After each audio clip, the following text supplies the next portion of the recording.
The eighth and final race is the Hollywood Bets Bright Future MR72 handicap over 1,400 meters. Another very tricky contest.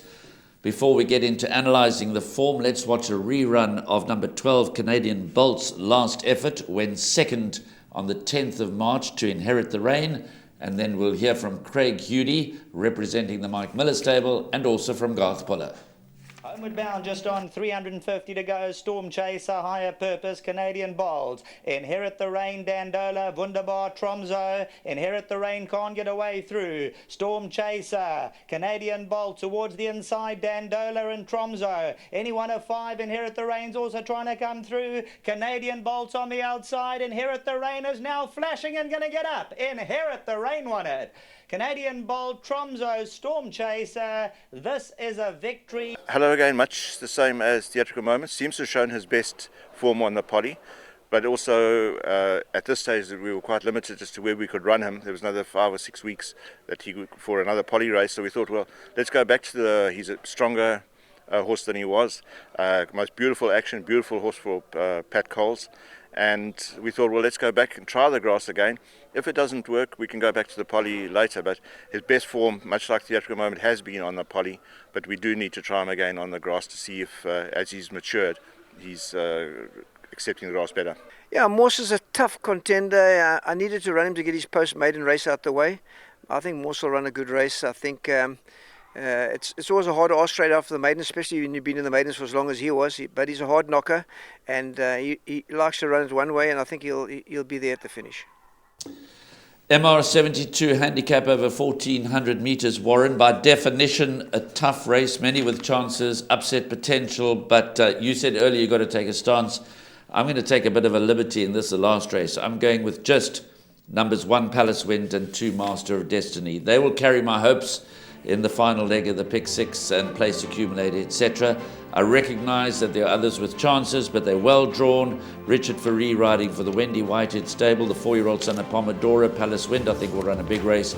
And obviously Master of Destiny, who's the early favourite at 4-1, also from a very good draw, in good form. He'll make his presence felt in a big way. So my hopes rest with 1 and 2. One runner before I hand over to you that does warrant a mention, and that worries me a little bit, is number 9 Gold Season. Way off form, stable change, won the Gatecrasher Stakes as a 2-year-old. Son of Gimme the Green Light, clearly has ability. They've just got to get him back to form. So maybe the change of environment, the change of stables, we might see a different Gold Season rock up. So if he's 12-1 at the moment, if there's any anti-post support for him, then you need to sit up and take note. But what do you fancy? Nothing. Absolutely nothing, to be quite frank with you. But of course, I'm not going to let the race go by without having a bet and get involved. I say nothing. It's a little tongue-in-cheek, but Graham, it's that tough. It's that tough, to be quite frank with you. I respect your choices. Palace Wind, Master of Destiny. I was quite impressed with what Garth had to say about Morse, recent maiden winner, and reading between the lines, he was quite upbeat about this horse. And certainly Morse, if he had to go out and win again, I wouldn't be shocked. But I like to see them first time out the maidens.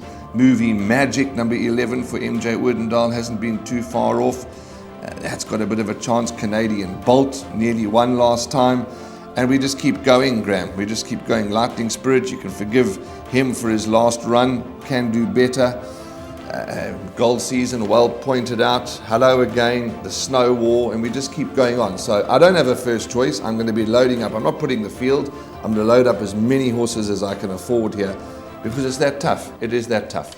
I'm glad you pointed out Movie Magic and Canadian Bolt. They obviously bring some decent form into the race. I'm put off by the draws. I think the draws can be quite critical over 1,400 metres. Sure. Which is why I'm leaning towards Palace Wind and Master of Destiny, who have good draws to their name and will get every opportunity to do their best. But certainly, if you had to press me for my 3rd and 4th selections, they would include Movie Magic and Canadian Bolt, who almost won last time out. The Snow War has a chance, obviously. You know, Morse took 21 runs to win his maiden, so I'm going to sit on the fence with Morse and wait to see how he performs here. There's been a touch of anti-post support for number 7, Heroic Deed, from 8-1 into 13-2. He looks as if he could be held still by number 2, Master of Destiny, and that's the way I'm going to play it. So race 8, the Hollywood Bets Bright Future MR72 handicap over 1,400 meters. It's a difficult end to the 8-race program at Hollywood Bets Gravel on the Turf on Sunday the 11th of April. I'm taking a chance though, going with 1 Palace Wind and 2 Master of Destiny. Quite rightly, Warren has pointed out that there are a whole host of other runners with winning claims.